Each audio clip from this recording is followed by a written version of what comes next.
So we just finished talking about the bleeding edge of HTML5. A lot of features out there that are exciting and tantalizing and just out of reach for most users, most developers.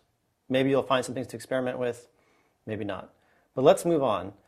We're here now, we've learned all the other features that we can use with HTML5 at our final checkpoint, which is to revalidate. The key here is we've added a whole bunch of new features, new semantics, multimedia, audio, video, and graphics that you've never before used in HTML natively.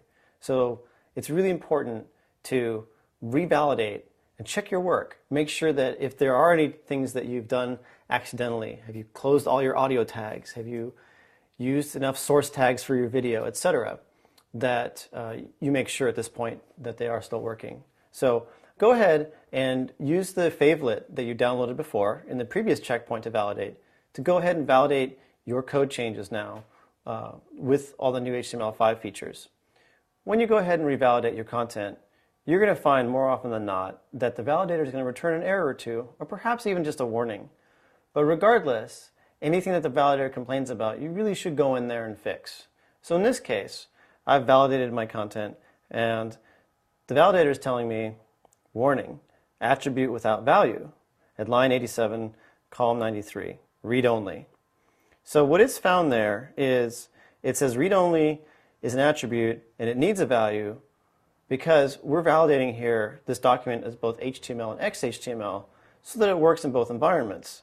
In this case, any attribute that's self-standing, you should assign to it its own name. So in this case, read only equals quote, read only quote would be sufficient to fix the problem.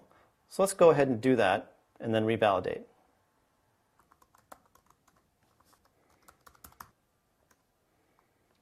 And upload your file. I'm going to go ahead and do that.